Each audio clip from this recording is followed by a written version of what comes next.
మనకి మన బిడ్డ దక్కితే చాలు. బిడ్డకి తొలి పురుడు తల్లి పోయాలంటారు. మీలో నా తల్లిని చూసుకొనివ్వండి, ఆ పక్కనే ఉండండి. ఉంటారు కదా, చెప్పండి.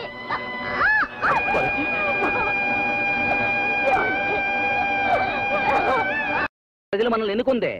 సారా నిషేధం పైన డీటెయిల్ రిపోర్ట్ తీసుకున్నామని ఎన్నాళ్ళైంది? ఆ బాధ్యత నీకు అప్పగించి ఎన్నాళ్ళైంది? ఆ సంగతి ఏమైందో చెప్పకుండా నా గురించి తెగ బాధపడిపోతావేంది? సార్, ఆ విషయం చెప్పడానికే వచ్చాను సార్. మనం సారామకం ఎత్తేస్తున్నాం తెలిస్తే ప్రజల్లో అసంతృప్తి బయలుదేరుతుంది. వచ్చే ఎలక్షన్స్ లో ఖచ్చితంగా మన పార్టీ దెబ్బతినే ప్రమాదం ఉందండి. అందరికీ నచ్చేలా నడుచుకుంటే పోలా. నాకు తెలిసిన పెద్ద సారా కాంట్రాక్టర్ ఉన్నాడు. అతను మనకు అండగా ఉంటాడు. మన పార్టీకి ప్రజల్లో ఉన్న పలుకుబడికి తిరుగులేదు. రాష్ట్రానికి సంబంధించిన అన్ని విషయాలు తెలిసిన ఆథరైజ్డ్ పర్సన్ గా చెప్తున్నానండి. అట్నా? అన్ని విషయాలు తెలుసా? ఏది ఇప్పుడు మన రాష్ట్ర జనాభా ఎంతో చూద్దాం. నన్ను అడిగితే నేనేం చెప్తానండి, సెక్రటరీని అడిగి చెప్తానండి. అంతేగాని మనకు తెలియదు. మనకి సెక్రటరీయే కదండి మన కాళ్ళు చేతులు కళ్ళు. అయినా ఈ జనాభా లెక్కలన్నీ గుర్తుపెట్టుకోవడం ఎవరికి సాధ్యం? ఎందుకు కాదు. ఇప్పుడు మన రాష్ట్ర జనాభా 6,74,00,000. అందులో పట్టణంలో నివసించే వాళ్ళు 1,25,00,000, పల్లెటూరులో నివసించే వాళ్ళు 5,13,00,000.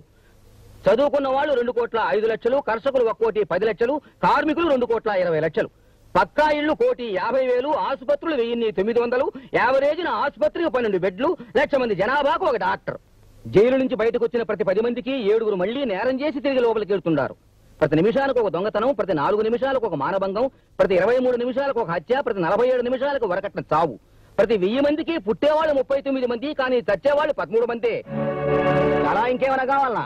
ఎవరో ఇసిరే ఎంగిలి మెతుకులకు ఆశపడి ప్రభుత్వాన్ని కుక్కని చేసి ఆడిద్దామనుకుంటున్నా.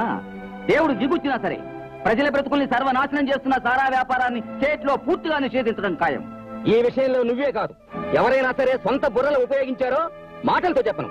ఇదే ఆఖరి వారిని. సార్, ఎలాగైనా సారా నిషేధం జరగకుండా చూడండి సార్. మన వెంకటరత్నం గారే కాదు, మేము కూడా చాలా దెబ్బతింటాం. ఏం చేయమంటారండి, నేను కూడా చాలా అటాక్ చేస్తున్నాను. రేపే ఆఖరి రోజు. ఈ రోజు సీఎం గారిని ఒప్పించాలంటే 3 మంత్రుల్ని 20 మంది ఎమ్మెల్యేలైనా కొని నాతో కలుపుకోకపోతే లాభం లేదు. ఇప్పుడేమంటావు? నువ్వు 7 సముద్రాల అవతల ఎదవ పని చేసినా నేను రికార్డు చేయగలను. అందరూ నీలాంటి ఎదవలనుకున్నావు ఆ డబ్బు కక్కుర్తుపట్టడానికి.